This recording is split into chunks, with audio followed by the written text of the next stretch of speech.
In this building right now, we have some of the rarest, most valuable phones in existence. But not just that, some of these are my personal dream phones. Ones that I've spent years in the background just inching closer and closer to getting. Like, yes, the actual Pokemon phone. So let's go from pretty rare to very rare to so rare you can't even get one. First up being the Galaxy Z Flip 5 Retro. I love this whole past meets future concept. Oh wow, so 3 boxes on the inside. Fun fact, this one here has Samsung's very first logo on it, with the word Samsung, very literally meaning 3 stars. And inside is stickers that cover their entire history, followed by what they call the flip suit case. And then on this box, this is the Samsung SGH E700 from 20 years ago. The phone that this entire limited edition is paying homage to. One of the original flip phones that also, by the way, happens to have a dual display like its modern counterparts. And inside it is a metal collector's card with what I assume is a unique ID number. So I get that on the face of it, this SGH E700, it feels like a pretty random thing to make a limited edition based on. But this phone, special to Samsung. It was released in 2003, a time where Nokia and Motorola basically owned the phone market and everyone else was small fry. So Samsung poured everything they had into this flip phone, with features like an internalized antenna, an ultra-compact design even with that, and incredibly for 2003, a camera capable of taking 5 shots per second, all leading this phone to be the first ever Samsung to hit 10 million sales, breaking that glass ceiling for the first time and actually bringing Samsung into the picture. So considering how much people talk about the idea of the flip phone being back now, actually bringing it back in the form of a recreation of this is a pretty smooth move. It's got the same silver and blue color scheme as the old Samsung. I feel like these colors just embody that entire era of phones. Ooh, this is cool. It's got the old phone that slowly turns on and then like a custom 16-bit wallpaper in the screen of it. And that becomes your full cover screen when you fold it up. And these flip suit cases, they're actually pretty cool. So they're half external customization, but thanks to an NFC chip inside of them, when you place them onto your phone, it also instantly applies matching internal customization. And these are good quality, proper animated wallpapers too. This is a wicked product for proper Samsung fans, but I can't give it any more than a 6 out of 10 just because of what we've got coming. Like this next one, which is definitely one tier above in rarity. Still not super rare, but you basically have to import it from China. I'm talking about the Mickey Mouse phone. Yes, Disney made a phone. And this right here, that's an official holographic Disney sticker as a seal of authenticity. So this company takes their collabs very seriously. Right, so first thing is an insert. Wow, this already has a lot of stuff inside. So there's the SIM ejector tool, delightful, a certificate of ownership, Mickey sticker page, and then a case. Oh boy. This is one of the most premium, thoughtful cases I've ever seen included with a phone. I love the fact that this bottom section has multiple layers to create that complex light reflection. The charger and the cable are standard, but then we have the phone.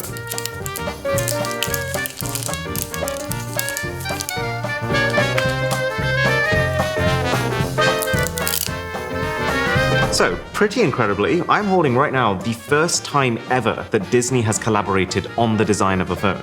What prompted them to do that? Well, Disney's been around for 100 years now. From Snow White and the Seven Dwarfs, their very first movie, back when they looked like this, to now when they look like this. What I'm more curious about though is, how well did Disney pull it off? Okay, this is up there. I'll say that. There's a custom Mickey UI skin with their own charging animation, their own lock screen clocks, unique wallpapers, and they feel right.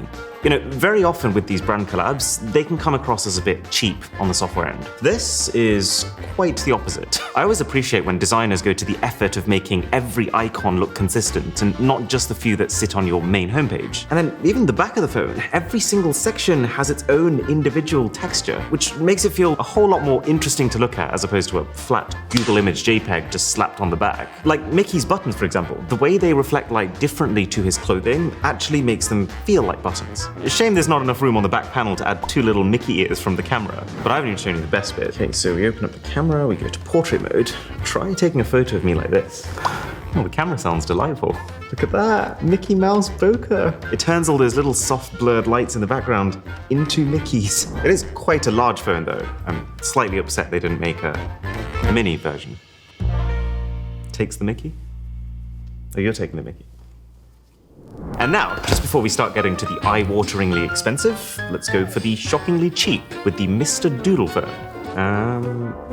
Who?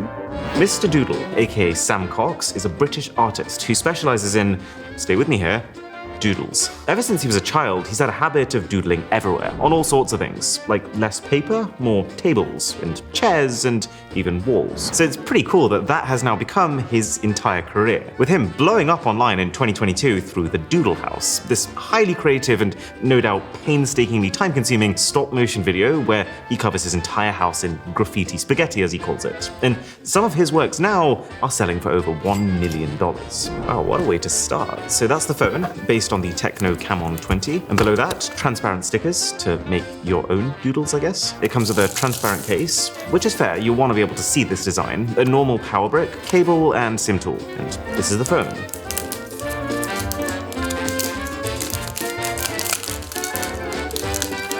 And on first glance, it might look like I've just unboxed the wrong thing. That's actually what I thought. I nearly returned it. Like, it doesn't really look sketchy enough, which in itself is a bit sketchy. But you actually just have to look closer. UV torch me. Check this out. It's the back of this phone that has what Techno calls moon phase color changing technology. Or, in other words, phosphors that glow in the dark after being energized with light, which means that while all you can see during the day is the normal design of the base phone, turn some lights off, and it becomes clear that Mr. Doodle was there all along. Feels pretty groovy to me. But now, it's time to start cranking the rarity up a notch. So I was in Japan recently, and out there, the One Piece anime is absolutely enormous. It's a manga and show about this young boy with a dream to become the best pirate in the world and find this treasure called the One Piece. We went to One Piece shops, One Piece restaurants, we went to a One Piece themed gym. And so it's hardly surprising that yes, there is also a smartphone, and only 50,000 were ever made. Okay, this presentation is already amazing. A treasure chest is such a clear win for a pirate-themed phone. Oh, and you open the lock to get inside. 200 IQ. Whoa, there is a mountain of booty in here.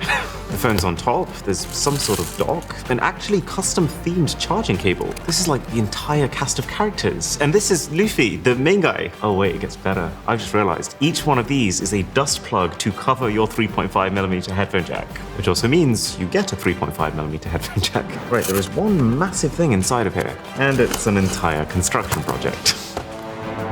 They've really thought about the construction of this one. You know these characters, the 3.5mm jack doesn't just mean you can plug them into your phone, you can also plug them into your ship. And then the best bit, this dock, it actually connects to the ship and you use it to charge your phone.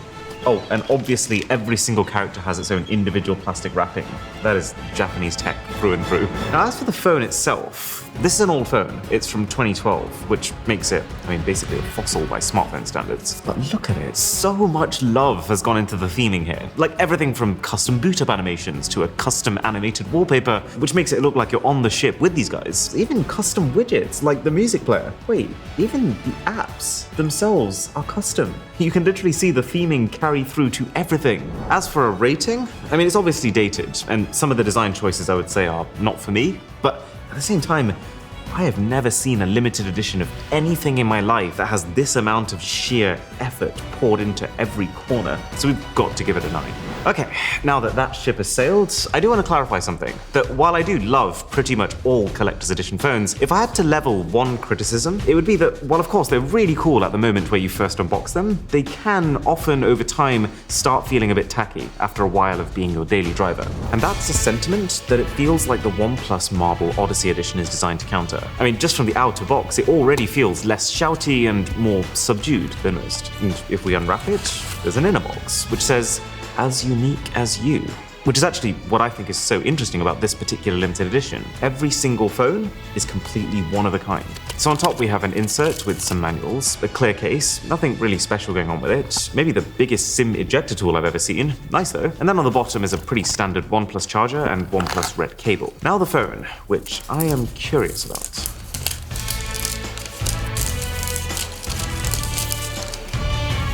Okay, it's nice. It's pretty, and also ultra comfy thanks to it being rounded from every possible angle, and even slightly cold to the touch. And the construction of this phone in general is just quite sophisticated. It's not actually marble, because that would make it unusably dense, but instead, the designers at OnePlus worked for over a year using rare microcrystalline rock material that resembles marble to make this, which is why every single one is slightly different. And this is not an easy material to work with. Like, apparently the creation process of just this backplate involves 9 complex steps, including chemical treatments that are like first in industry. Plus, because it is a new material, they've said that finished articles were individually examined by hand, and any ones with imperfections were discarded. I'd say it definitely accomplishes what OnePlus was intending, a limited edition that's just trying to give you that feeling of owning something special. Like, you can get access to exclusive OnePlus marble-themed wallpapers. But I don't think it's quite for me.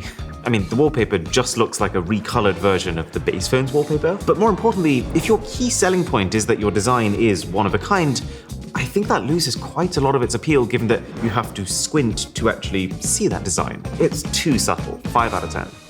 Next up, Transformers. And we've actually seen quite a lot of Transformers phones over the years. They must be very willing to hand out those licensing rights, but I don't think any of them have looked as good as this one right here. So it opens, very swankily I might add, with a metal pin of Optimus Prime. Then you've got a cooler. This is super well themed and can apparently take the temperature of the phone down by up to 26 degrees Celsius. Everything here is custom. That's what we like to see. Even this case, that's proper metal, which I suppose does also sadly mean no wireless charging. At the bottom then, we've got a Transformers power brick, and not one, but 2 different charging cables, depending on how you're feeling on the day, I guess. And the handset.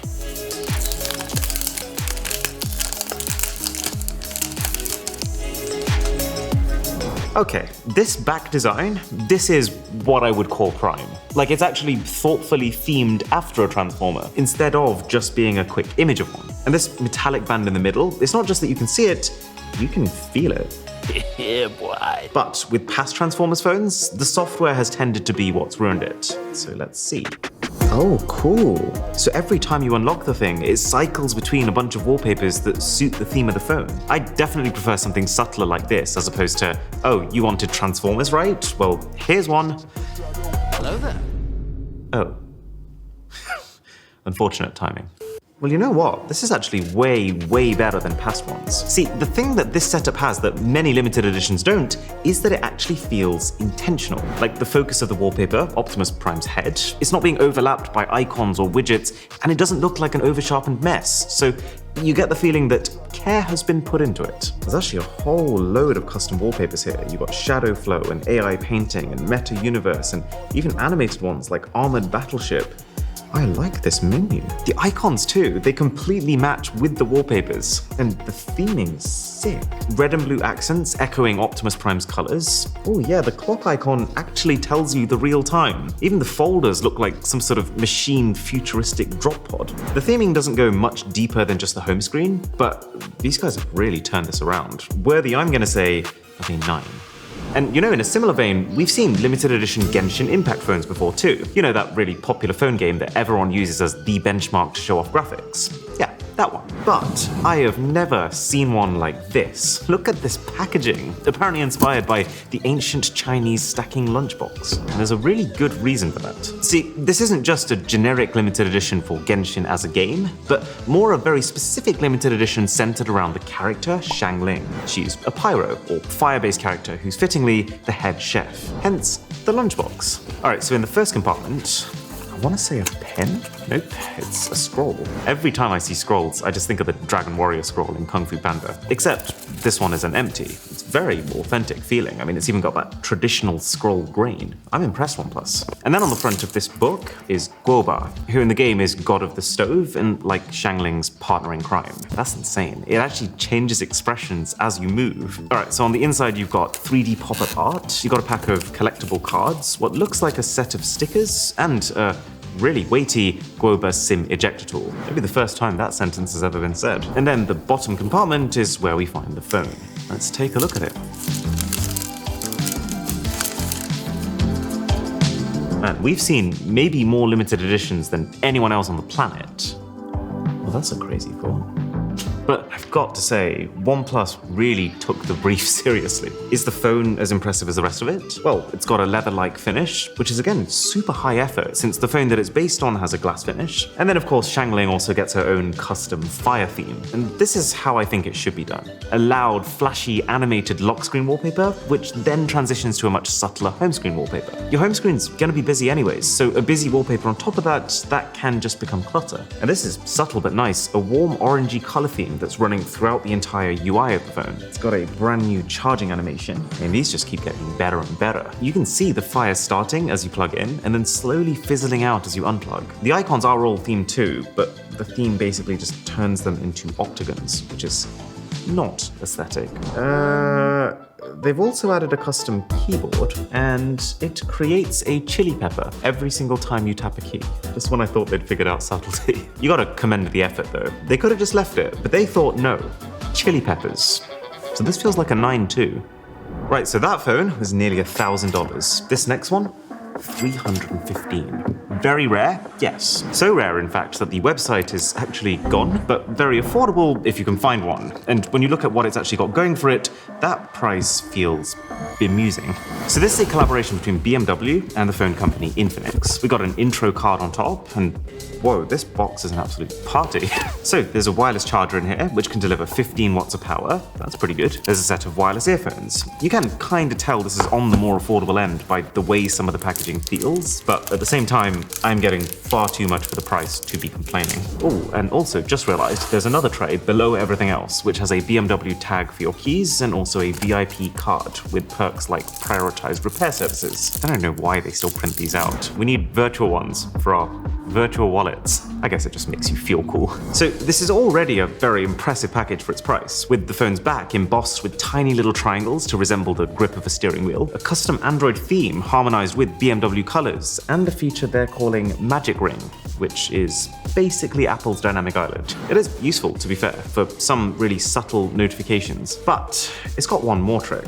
See, back here you'd think, oh, well, that's just leather, right? And yes, but it's actually translucent thermoplastic polyurethane leather, which allows it to do this. And to do lighting properly like this, while having a completely seamless leather-like back, it requires quite a few things to happen. Like, for example, a light guide film at the bottom to make sure the lighting doesn't spill, and a middle layer of transparent fiberglass for rigidity. And this is not just lighting for the sake of lighting. These LEDs will indicate to you the phone's status when you've got it face down, like a simpler version of the Nothing Phone's glyph interface, but it is something that I do more and more now when I go out with people. So I appreciate it, enough to give this limited edition an 8. And from the same Infinix company, now we've got a collab with Tesla. No, not that Tesla. This is with the Tesla Science Center in New York, at the site of Nikola Tesla's former laboratory. When was the last time you saw a museum phone? Although we do actually have one coming up that is such an artifact, it probably belongs in a museum. So on the back side of the cover, it talks about Infinix deepening their exploration in the field of electricity. We've got a 15-watt wireless charger again, and then let's start with the left box. I really love this physics classroom kind of texture that everything seems to have applied to it. I feel smarter just unboxing the thing. Oh, so these are all postcards. That's a first. And then we have a case with more equations. Takes a certain kind of person to want this, and it's not me. On the other side then is our phone box, which has the phone on top, SIM ejector tool and manuals below that. You got another case, a glass screen protector, as well as the already applied protector. That's nice of them. A 68-watt charger, one short of the big one, a USB-C cable, and a pair of wired earphones. In a long time since we've seen that come with a phone.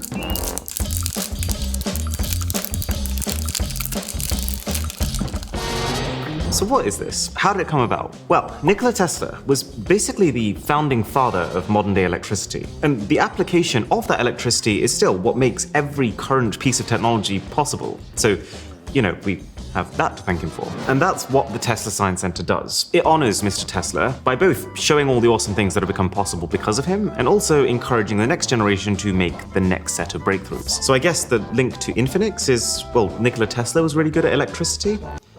So are our phones. But it is actually kind of endearing. In Nikola's life, he dreamed of the idea of being able to wirelessly transmit power. Like, he actually filed a patent in, would you believe it, 1907 for an apparatus for transmitting electrical energy. And modern day phones are real-life products with his vision baked into them. It'd be kind of poetic if you could see it, the fruits of his labor. Maybe hide the wide earphones though. The packaging was awesome, but the actual theming of the phone itself is way less custom here, so I'll give it a 6. My fingers are tingling. We're moving now on to what I would say is my favorite smartphone of all time, but the official 24-karat gold edition. This is the HTC One M8. And yeah, you can get third-party gold-plated phones, but this is the ultra-rare, made by HTC themselves variant. Got a super-sized black HTC cloth, which is also microfiber, so you can use it to keep the phone clean, or, you know, your house. If anyone knows whose signature that is, then let me know. A certificate of authenticity. The accessories are just standard HTC accessories. So let's have a look at this device.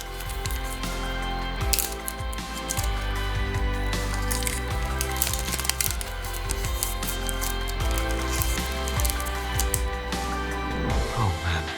In some ways, this is very beautiful in that, like, a lot of the time when you see gold phones, they're like this thick and they're obviously encrusted with lots of things. This is just the actual design of the phone, but gold. I wouldn't say it's a practical finish, like I'm starting to understand why they gave us such a big cloth, but it is really cool to see a phone that I loved so much being given this royal treatment. Now you might be thinking, why? Why do I care about this phone? And, well, for starters, generally at the time this came out in 2014, HTC was just making great phones. They had this all-metal construction. They had Beats Audio stereo sound at a time where that wasn't the standard. And I so remember just loading up seasons and seasons of Big Bang Theory on this and just relishing in that media experience watching them. Bazinga! Plus, the cameras. This was one of the first ever phones to have a proper dual camera setup. And it's not a good camera by today's standards, it's literally 4 megapixels. But it was my first ever glimpse at the possibilities of portrait mode, and it made me feel like a real pro. Power it on. That is a harsh vibration motor. Wow. This really does take me back. Back when phones were small enough that you could literally just have the power button on top. Back when cameras had like 2 modes and that was it. Back in the day where companies used to bake in a slideshow of photos to show off how good the screens were. As for this particular model, this is extremely rare. From what I can see, compared to the 50,000 one-piece phones that were made, for this, 200 were made. And you couldn't buy them. This model was only made available to giveaway winners, making it effectively priceless at this point.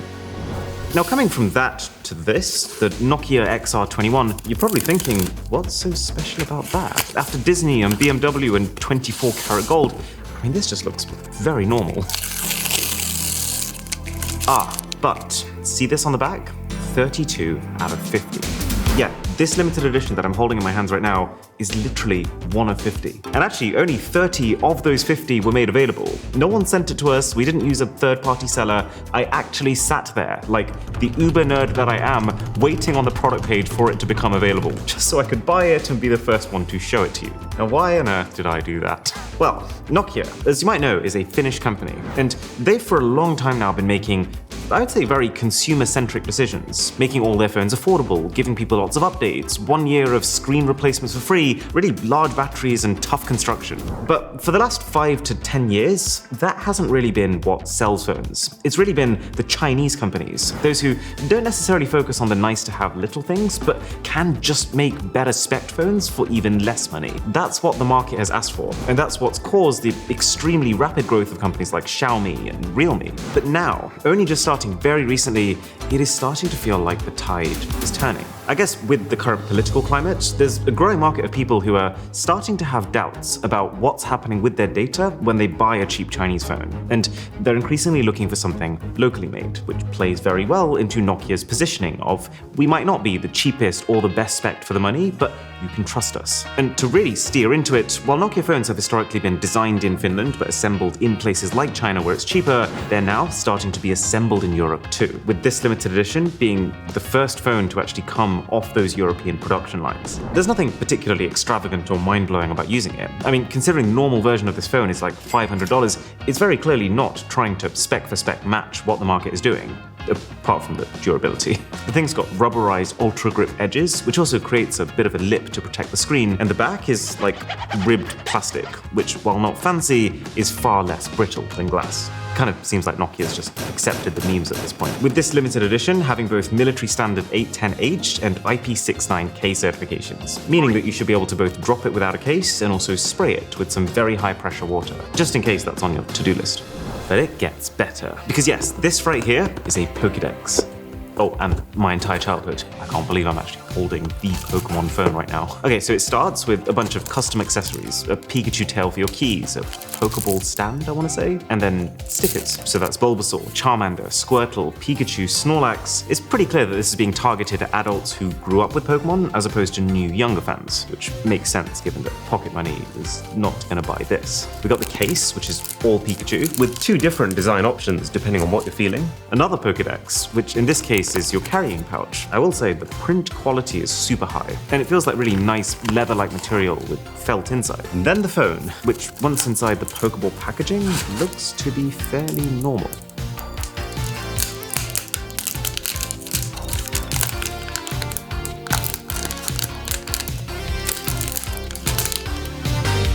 So just to try and clarify how hard this phone is to get, if you haven't had a taste of how rabid the Pokemon fanbase is, pretty much any venture they take on, it turns to, well, gold. In the sense that many, many people want that thing. You go to a Pokemon Center store, queues at all times. You want some of the original Pokemon cards? Well, you might have to pay very literally millions. You want a seat at the Pokemon Cafe? You have to wake up at 5 a.m. months before, open up their site on as many devices as possible, and pray to Arceus that you should be so lucky. That's from personal experience, by the way. And so when this company decides that they're making a phone exclusive to South Korea, it's of course gonna have hundreds of thousands of people waiting at their computers, ready to buy the entire stock in minutes. Poor me here in the UK is not going to be one of the lucky few. So I resorted to other means. I basically spent the last 2 years just in the background of other videos probing, asking people online if they've heard anything about it, setting eBay alerts, putting in bids on StockX just in case anyone lists it. Until one day when someone very special who works with Samsung sent us that fateful message that they'd secured one. Now, all of that said, holding it in my hands right now, I have mixed opinions. Like, I loved the unboxing experience, but the phone itself, they could have done so much more with this. I mean, what about making like the bottom of the phone white and the top red, like a Pokeball that you can very literally open and shut? Or even just a custom wallpaper that shows like the inside of a Pokeball as if you're opening one when you open the phone. It just feels like too good of an opportunity to literally just ship the base vanilla phone with. And while this Pokédex packaging is undeniably top tier, the actual stuff that you're getting with it, none of it feels particularly special or unique from just going to your local video game store and buying a mug or a wallet with just your favorite Pokemon's face on it. So I like it, I obviously like it, but I don't love it. 6 out of 10. Okay, it is caviar time. Yeah, I know, there's always some sort of phone from them in these videos, but two things are different this time. One, that this isn't even the rarest phone in this video, and two, that this particular phone is pretty special for me. Oh, these are tiny. What am I meant to do with that? Anyways, inside of this box right here is the Megalodon phone. Yeah, the shark. For those of you who don't know, Megalodon is like a prehistoric ancestor of the great white shark. Literally 3 times bigger than the biggest shark today. Or in other words, far more shark than you'd ever want to be in the water with. But at the same time, this creature has fascinated me ever since I was like this tall. I even did a full class presentation all about it once, including how the largest Megalodon tooth that's ever been found is 6.9 inches. Nice. Or like this big. I actually don't know what's in this gold box. So it's a key and it's a coin. Okay, it has a QR code on the back. I pray to God that it doesn't take me just to the Caviar website. It's like, you just sunk half your life savings on a phone. Here's a link to buy the next one. Well, I'll keep this safe, just in case I ever need quick access. I'm 99% sure this key neither locks or unlocks the case, which seems a little fishy. Let's go face to face. This is absolutely terrifying.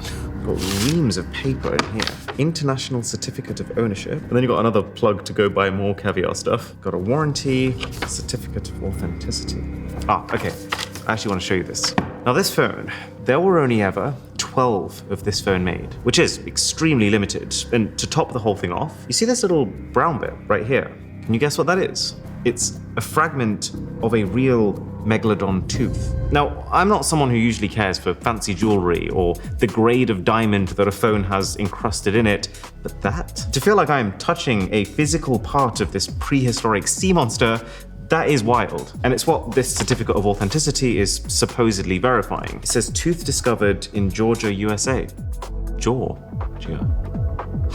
And the thing that's particularly cool about it is that sharks aren't like dinosaurs, where if you get lucky you'll find a massive preserved skeleton. The vast majority of the body of sharks is cartilage, which does not preserve, leaving the teeth as basically the only memory that we have of them. Aside from that, this is basically a Samsung Galaxy Z Fold 5, but with a backplate made of impact-resistant titanium with laser blackening, which is what allows it to be so pitch black. And then I can only assume this guilloche pattern is meant to resemble ocean waves. I have to say, the webpage for these products is pretty weird. So it's aimed at business sharks, and it's constantly talking about how sharks are such good predators, and then how that equates to dominating the boardroom. I just find the image of a grown adult buying a shark phone to show their dominance very amusing. And if you're enjoying this video, then a sub to the channel would be awesome. So, how on earth do you get rarer than that? Well, ask Google. This is the Google Pixel Fold Hip Hop 50 edition. 400 were made in total, which might sound like a lot compared to the 12 Caviar phones, but here's what takes it to the next level. You couldn't buy them. No one could buy them. These were given solely to some of the biggest name celebrities in the world for their contributions to hip hop. So it's a really rare insight into a true celebrity experience. I like how Google's managed to get their logo into this geometric design in a way that doesn't feel garish. So what does this say? If you need support setting up your device, please reach out to our VIP concierge at... Oh, maybe I shouldn't show that email address. So this is all in celebration of hip-hop's 50th anniversary. Oh, and there's another VIP card. That's pretty interesting. There's a separate email address for VIP customer service, and that's with a vinyl record. And then these two cards tell you instructions, and then about Simone Smith, wife of a famous rapper who made the jewelry. Because yes, this is only the third time I've ever seen a phone come with jewelry, and it feels like a lot of thought's gone into it. It's all G, which I can only assume means it's all good, or it's all Google.